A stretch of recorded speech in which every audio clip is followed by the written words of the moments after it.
نحمدہ و نصلی علی رسولہ الکریم اما بعد فاعوذ باللہ من الشیطان الرجیم بسم اللہ الرحمن الرحیم۔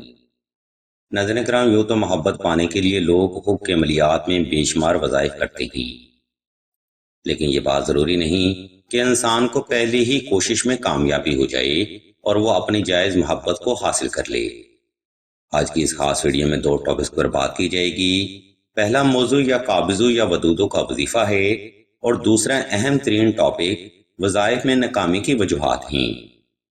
یہ ایک تفصیلی ویڈیو ہے، اگر آپ اپنی زندگی کے یہ چند ایک منٹ ہمیں توجہ سے عنایت فرمائیں تو انشاءاللہ آنے والے وقت میں آپ کو فائدہ ضرور حاصل ہوگا۔ سامعین محترم، اسم یا قابضوں کے لغوی معنی اے قبضہ قدرت رکھنے والے کے ہیں، اور یا ودودوں کے لغوی معنی اے محبت دینے والے کے ہیں۔ حب کے عملیات میں یہ دونوں اسم کریم ہیں۔ ایک جلالی نوری عمل ہے جو کہ جائز محبت حاصل کرنے کے لیے ورد کیے جاتے ہیں۔ میں پھر سے دہرا دیتا ہوں کہ جائز محبت حاصل کرنے کے لیے ورد کیے جاتے ہیں، لیکن ہمارے اس معاشرے میں اکثر ہی لوگ جب معاملہ ریلیشن میں جاتے ہیں تو ان کے معاملات آؤٹ آف لمٹ ہو جاتے ہیں۔ وظائف میں ناکامی کی دوسری اہم ترین وجہ مداخلت، تھرڈ پارٹی یا غیر تربیت یافتہ ریلیشن ہے، جس میں ہم مطلوب سے بہت زیادہ امیدیں وابستہ کر لیتے ہیں، جس کے نہ پورے ہونے سے بھی محبت خرابی کا شکار ہوتی ہے۔ محبت کے وظائف میں ناکامی کی تیسری اور اہم وجہ اثرات، جادو ٹونا یا ٹون میجک کا ہونا شامل ہیں، جو کہ بعض اوقات مطلوب کے گھر والوں کی طرف سے درپیش ہوتا ہے یا پھر تھرڈ پارٹی کی انوالومنٹ کی وجہ سے ہو جاتا ہے۔ آج ہم آپ کو انہی مسائل کو حل کرتے ہوئے اسم یا قابضوں اور اسم یا ودودوں کا وظیفہ محبت بتائیں گی، اور ساتھ ساتھ اس وظیفہ کو کرنے کا صحیح طریقہ بھی بیان کیا جائے گا تاکہ کوئی بھی انسان اپنی جائز محبت یا چاہت حاصل کرنے سے محروم نہ رہے۔ ناظرین محترم، محبت کا وظیفہ یا قابضوں یا ودودوں آپ نے 2 رکعت صلاۃ الحاجت نفل اور حسب تفیق صدقہ سے ہی شروع کرنا ہے۔ یاد رکھیں، اس عمل میں آپ کی محبت جائز ہونی چاہیے اور نیت آپ کی ٹھیک ہونی چاہیے۔ صدقہ دیتے وقت اس بات کا دھیان بھی کیا جائے کہ جس انسان کو آپ صدقہ دے رہی ہیں وہ صدقہ کا صحیح حقدار ہونا چاہیے۔ نمبر 2، یا قابضوں یا ودودوں کا وظیفہ آپ نے خاص تنہائی میں کرنا ہے تاکہ آپ کو توجہ کرنے میں آسانی رہے۔ بعض لوگ گھر والوں کی پریزنٹ میں وظیفہ کرتے ہیں، جس کی وجہ سے ان کی توجہ ایک جگہ پر قائم نہیں ہو پاتی۔ نمبر 3، اگر آپ بھی محبت میں مداخلت، تھرڈ پارٹی یا جادو ٹونے جیسے مسائل کا شکار ہیں تو اس وظیفہ کے ساتھ 2 عدد نقش حب سلیمانی لازمی تحریر کیے جائیں۔ یاد رکھیں، جب محبت آؤٹ آف لمٹ ہو جائے یا تھرڈ پارٹی کی انوالومنٹ ہو جائے تو محبوب کی توجہ حاصل کرنا بے حد مشکل ہوتا ہے۔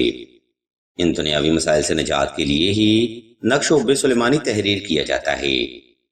نقش حب سلیمانی اس لیے بھی تحریر کرنا ضروری ہے کیونکہ بعض اوقات وظائف میں ناکامی اثرات کی وجہ سے بھی ہوتی رہتی ہے۔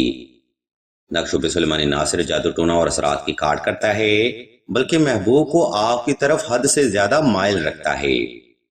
نمبر 4، یا قابضوں یا ودودوں کا وظیفہ آپ نے صاف ستھرے کپڑے پہن کر اور خاص خوشبو لگا کر ہی کرنا ہے۔ کوشش کریں دوران وظیفہ وہ خوشبو پاس رکھی جائے اور حسب ضرورت وہی خوشبو استعمال میں لائی جائے۔ ناظرین محترم، اگر آپ اس ترتیب کو فالو کرتے ہوئے یہ وظیفہ کریں گے تو انشاءاللہ اس عمل میں آپ کو 150% حقیقی کامیابی حاصل ہوگی، اور آپ کو وہ نتائج حاصل ہوں گے جو کہ آپ کی عقل کو بھی حیران کر دیں گی۔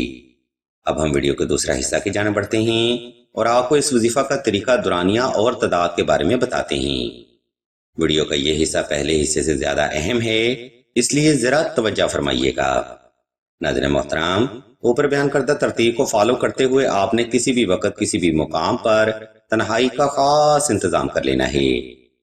اس کے بعد آپ نے نوافل ادا کر کے جائے نماز پر آلتی پالتی کی حالت میں بیٹھ جانا ہے اور مطلوب کو تصور کرتے ہوئے آنکھیں بند کر لینی ہیں۔ جب آپ پرسکون ہو جائیں تب آپ نے یا قابضوں یا ودودوں کا وظیفہ شروع کرنا ہے۔ یہ وظیفہ آپ نے مکمل دھیان کے ساتھ اور اپنے مطلوب کو تصور کرتے ہوئے دل سے کرنا ہے۔ اگر آپ یہ وظیفہ پہلی بار کر رہی ہیں اور آپ کے معاملات نیٹ اینڈ کلین ہیں تو 313 تعداد 14 روز کے لیے کافی ہی، لیکن اگر آپ بھی اوپر بیان کردہ علامات کی وجہ سے وظائف میں ناکامی کا شکار رہے ہیں تو یہ عمل آپ نے نقش و سلیمانی تحریر کرنے کے بعد 1100 تعداد میں 21 روز تک جاری رکھنا ہے۔ انشاءاللہ میرے مولا کے فضل و کرم سے آپ کو دوبارہ وظیفہ کرنے کی ضرورت نہ رہے گی۔ عزیزان محترم، بے شک قرآنی وظائف ہی کل روحانیت کا مرکز ہوتے ہیں، اور یہ وظائف انہی لوگوں کے کامیاب ہوتے ہیں جن کے معاملات ایک لمٹ کے اندر ہوتے ہیں۔ اس لیے کوشش کریں محبت کو ودن لمٹ رکھا جائے تاکہ آپ بھی قرآنی وظائف سے اپنی منزلیں حاصل کر سکیں۔ وظائف کی مزید معلومات یا روحانی مسائل کے حل کے لیے آپ سعیدہ کے نمبر پر واٹس ایپ کر کے مزید رہنمائی بھی حاصل کر سکتے ہیں۔ ویڈیو کے آخری حصہ میں ہم آپ کو بتاتے چلیں کہ سلسلہ اسم اعظم نے دعائے خاص کا روحانی پروگرام بھی شروع کیا ہے۔ دعا کا یہ خاص پروگرام ان افراد کے لیے ہے جو کہ محبت کی بندش، نصیب کی بندش یا رزق کی بندش کا شکار ہیں۔ اگر آپ بھی اپنی زندگی میں ایسے معاملات کا سامنا کر رہے ہیں تو بغیر دیر کیے کمنٹ سیکشن میں اپنا نام اور اپنا مسئلہ بیان کرتے ہیں۔ سلسلہ کے بزرگ انشاءاللہ آپ کے لیے دعائے خاص بھی کریں گے اور آپ کے لیے بہترین روحانی علاج بھی تجویز فرمائیں گی۔ ہم بھی اللہ کے حضور دعا کرتے ہیں کہ تمام مسلمانوں کو اپنے حفظ و ایمان میں رکھیں اور تمام مسلمانوں کی تمام نیک اور جائز حاجات کو صدقہ محمد و آل محمد کی نسبت سے جلد پورا فرمائیں۔ آمین ثم آمین یا رب العالمین۔